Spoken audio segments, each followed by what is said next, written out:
Hi, everyone. When you think of chemistry, I bet this is what you think of. And you're right, although chemistry is not always as colorful. But if you think about it, chemistry is also a lot like cooking, right? You find your ingredients, you measure them, you mix them together, and cook them to get your desired product.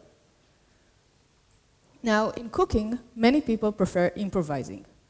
We'll open the fridge, see what ingredients we have, what will work well with each other, and if we're good cooks, then we'll get tasty food. If you're not such an experienced cook, then the food won't be so tasty, and we probably wasted hours of work. Chemistry is just the same. For example, I want to find the most stable molecule I can, so I'll try and understand which combination of atoms will give me that. However, in chemistry, if I'll improvise and get it wrong, then I've wasted days and even weeks of work. The solution to that is to use a recipe, right? That way you rely on the trial and error of other people.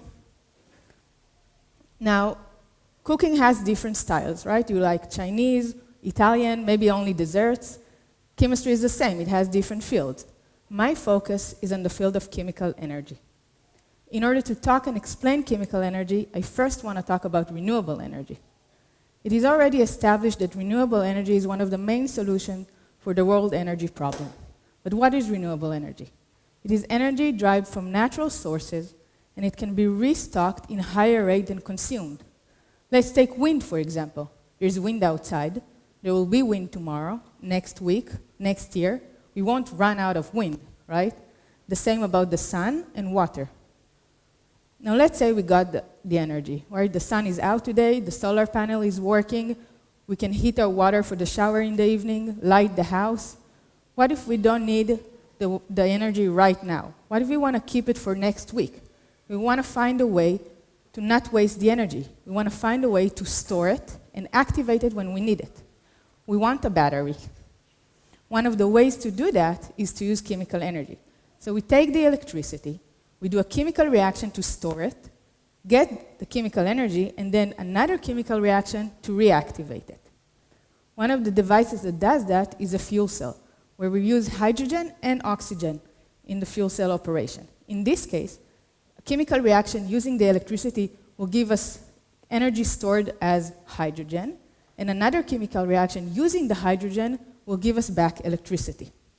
Now, a fuel cell must be as stable and efficient as possible. And for that to happen, we as chemists need to find the molecule that enables that. One of the main things about the fuel cell is the flow of charges. We have electrons, or electricity, flowing from one side of the fuel cell to the other, while ions, oxygen ions in our case, moving to the other direction. This is crucial for the fuel cell operation, and it's also the bottleneck. And let me explain that. Imagine the molecules of frogs.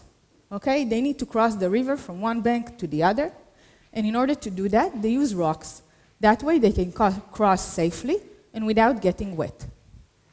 But what happens if a frog decides it really likes the rock? There's a nice view, there's a nice flower there, and it decides to stay. It won't cross the river, right? This is exactly the problem. On one hand, the rock is necessary. The frog cannot complete the mission without it. But if the rock is too appealing, then the frog will stay. How can we balance these two? And the same in my project. So the green molecules are frogs, and the orange one, the positive one, are the rocks. The green molecules need to cross in order to complete a chemical reaction. But if they decide to interact with the rocks with the positive charges, then the entire fuel cell will malfunction. How do we solve that? Or what do I want to do in my research? The first thing I want to do is understand how to make the frog continue hopping, or how to find this molecule with the perfect balance. It's accessible enough for the frog to jump on it, but not appealing enough for it to stay. The next thing is to find the parameters that influence what makes a rock good, what makes it stable. And after gathering all the information, hopefully I can write a guideline or a cookbook. These are my molecules. They have nitrogen in the middle, they have a positive charge, and 4 carbon atoms attached. Now, the first thing I want to do is go to the fridge and find some molecules. Some of them are already known, and some are a fruit of my imagination. So at this point, some improvising is still needed. At my next step, I want to look for parameters. This I'm doing by computational simulation. And for example, I check the distances between the carbon and the nitrogen atom. I check the charges throughout the molecule. And I check the interaction itself between the frog and the rock. Okay? And we have different types of interaction. For example, the frog can take a piece of the rock with it, and by that changing the character of both of them. If we go back to chemistry, then our oxygen ion will take one of the carbons from the nitrogen, and by that making both molecules not charged anymore and completely disrupting the fuel cell. The next step is to find a correlation between parameters and molecules. We have many parameters and many molecules, and what we do is we do a parameter analysis on the different molecules to try and understand which parameter have the most influence on the molecule stability. After finding these parameters, easy parameters, we can write our cookbook. We can build an easy and cheap tool to evaluate the stability of molecules without working very hard. In my last step, I want to synthesize the most promising molecule and to check my theory, because we can't give somebody a cookbook or a recipe without trying it ourselves first. This is how it looks like in the lab. A bit colorful, mostly messy. Here's a molecule I successfully made in the last few months. And another one I'm still struggling to make. Chemistry is not as easy as cooking. And if to summarize this talk, then as renewable energy is becoming as significant as liquid fuels, it is our job as scientists to find the tools that enable it today.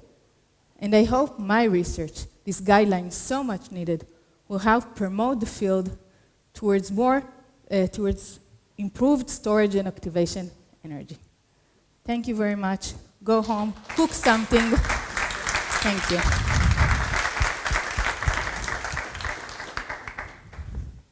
Yes. This can also be a question about cooking.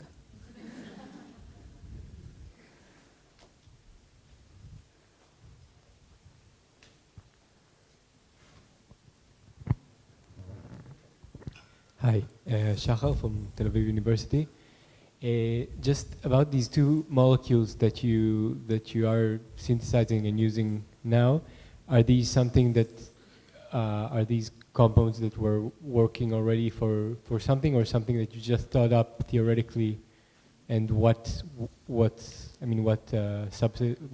they? What molecules are these? What are they called? So all the molecules I'm working on based nitrogen are quaternary ammonium. This is the name of it. I just didn't want to put another scientific language on you. But the two specific ones are the fruit of my research. So using the data I have and all the computational data that I took, I found these two to be successful, and they were never made before. But the idea is also put the guideline, but make better molecules for the next generation. So these are completely new molecules, and I found them to be better, or at least as the ones that we know of today, that are known in the research and are used. Now I'm just trying to make them and prove that the computation work that I did is true and it settles down with experiments.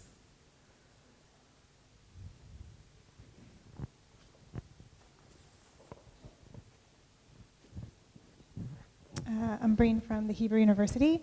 How long did it take you to develop the stable molecule that you found, and how many have you tried that didn't make it onto this presentation? So actually, this was the first one I was able to make. I don't know if it's stable yet. I was able to make it, which is 90% of the hard work, and now I need to test it. So we hope that it will be as stable as others, but I don't know yet, actually. The first struggle is just to make them. It takes weeks, months.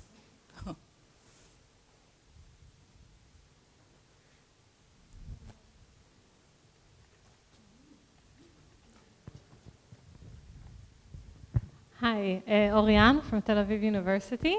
So I like the analogy of cooking, but I'm just interested, maybe you can give us like an inside look to what it means to create a new molecule. Like, what Okay, does yeah. that even mean? So, like I said, many people just rely on their knowledge and their instinct, and they draw it, and then they start to find other recipes. Okay, there's a big internet library of all the molecules that everybody ever made.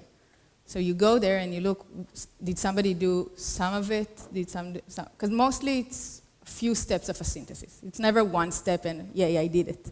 But usually it's a few steps. And then, so you see if somebody did some of the steps, did somebody do something similar? Is there any reaction that you know of that can help you?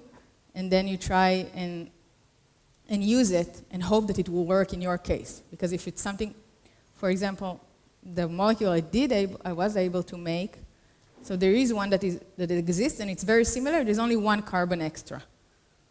But this difference of making a 6 ring or a 5 ring can change completely the chemistry of the reaction. So I was hoping that the chemistry of a 5 ring will work on 6, and I did, and that's why I was able to make it relatively fast. But still I got, instead of 20% success, only 5% success. So you rely on what other people do, but sometimes you just have to take a reaction that theoretically is supposed to work and hope that it will work. I have a question. Is your work mainly individual? Do you work by yourself or do you work in a team? And if in a team, is it a diverse team in terms of interdisciplinary? Like, do you have people from different fields, or is it just like everyone is doing chemistry? So in my lab, I work by myself. I do consult with other people, my advisor or other students if I need, but the work itself is by myself. In order to do some of the computations, and I had to do some collaboration with other groups in other universities. And in this case, then I get their help and their feedback, but I try to come home and do it myself. So I'll know what I'm doing and I'll be responsible and in charge of the research itself. So a follow-up question to that.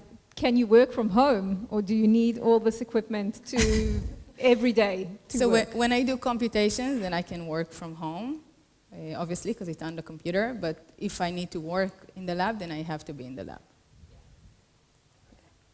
Thank you. Any other questions? Thank you, Amit. Thank you.